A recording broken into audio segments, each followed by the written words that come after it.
साथ इस ब्रॉडकास्ट पर जुड़ रहे हैं मेजर जनरल पीके सहगल, डिफेंस एनालिस्ट हमारे साथ हैं। सहगल साहब, शुक्रिया हमसे जुड़ने के लिए और इस बातचीत के लिए। जैसा कि हम अपने दर्शकों को ताज़ा हालात के बारे में बता रहे थे, लगातार हमें रिपोर्ट्स मिल रही हैं कि यूक्रेन के अलग अलग हिस्सों में, खासकर राजधानी कीव में बमबारी लगातार जारी है।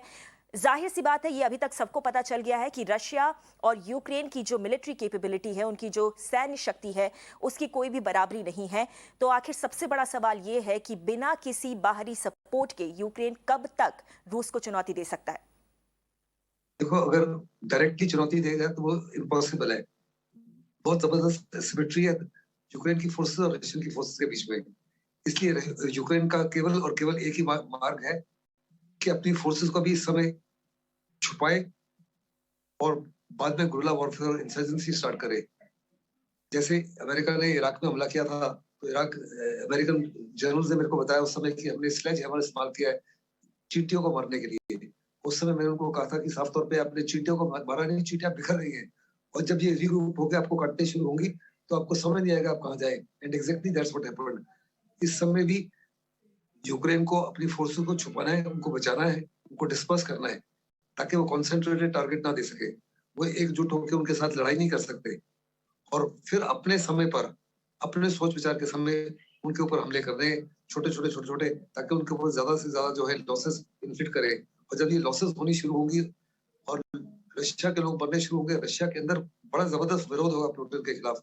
अभी भी आप देखो तो मॉस्को में बड़े पैमाने पर विरोध हो रहा है क्योंकि पुतिन ने अपने लोगों से इसकी सैंक्शन नहीं ली। और जहां तक मिलिट्री कमांडर का ताल्लुक है, पुतिन तो एक डिक्टेटर है, वो जो चाहते हैं वही करते हैं। वो कहते हैं I am the king, I am the law. ऐसे में बड़े जबरदस्त नुकसान होगा रशिया को over a period of time. और अगर यूक्रेन इस मार्ग को नहीं अपनाता तो कुछ ही दिनों में यूक्रेन की फोर्सेस जो है वो कोलैप्स हो सकती है, सब्जुगेट हो सकती है।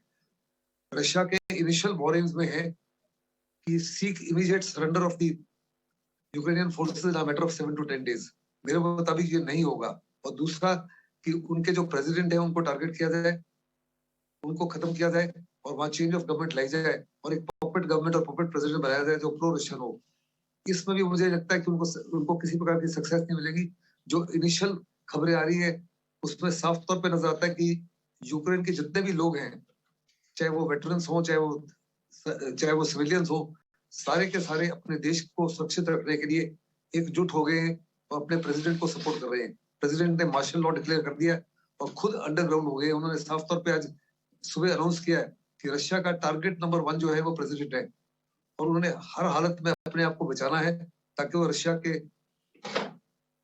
इरादों का शिकार ना बने। जहां तक बाकी देशों का ताल्लुक है, वो किसी भी हालत में नेटो जो है और अमेरिकन फोर्सेस किसी भी हालत में वो लड़ाई में नहीं इन्वॉल्व होंगे क्योंकि उनका लड़ाई में इन्वॉल्व होना मतलब बहुत बड़ा युद्ध हो सकता है। यूरोप बर्बाद हो जाएगा, दुनिया बर्बाद हो जाएगी। और अमेरिका के प्रेसिडेंट ने आश्वासन दिया दुनिया को, इस समय पेट्रोल प्राइसेस बढ़ गई हैं, गैस प्राइसेस बढ़ रही हैं, लेकिन वो बड़ा जबरदस्त प्रेशर डाल रहे हैं ओपेक के ऊपर कि अपनी प्रोडक्शन को इंक्रीज किया जाए ताकि जो इंक्रीज इन प्राइसेस है उसको न्यूट्रलाइज किया जाए। नहीं तो देखो पिछले कुछ दिनों में from $80 a barrel 100 dollar barrel से भी ऊपर चला गया, जिससे बहुत बड़े पैमाने पर जो है इकोनॉमीज को नुकसान होगा और दुनिया इसको नहीं एक्सेप्ट करेगी आसानी से। जी। साथ ही साथ जहां तक रशिया का ताल्लुक है, बड़े पैमाने पर रशिया की रूबल में गिरावट आई है। पिछले 20 साल में इस मामले की गिरावट नहीं आई against yen, against dollar, against pound and against euro. जी बिल्कुल।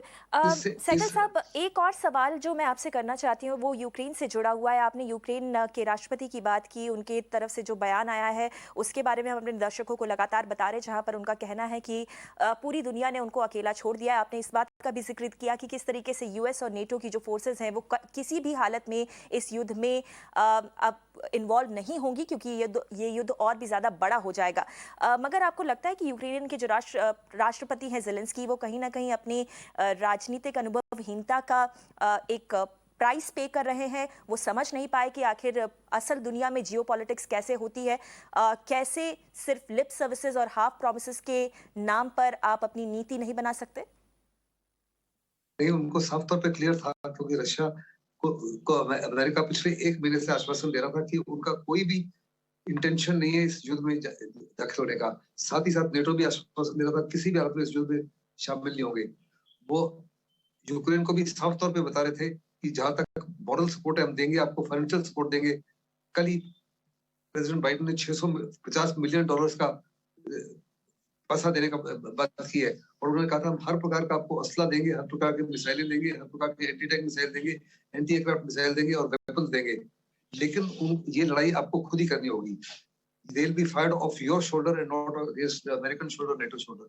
लेकिन साथ ही साथ उन्होंने बड़े पैमाने में अमेरिका ने रशिया को चुनौती दी है कि अगर किसी भी नेटो देश में जिसमें सेंट्रली यूरोपियन कंट्रीज इन्वॉल्व है, ईस्टर्न यूरोपियन कंट्रीज इन्वॉल्व है, अगर रशिया ने वहां दखलंदाजी करने की कोशिश की तो रशिया को full power of American forces का सामना करना पड़ेगा। उन्होंने कहा हर इंच की वो टेरिटरी बढ़ाएंगे, वो मतलब सेफ गार्ड करेंगे।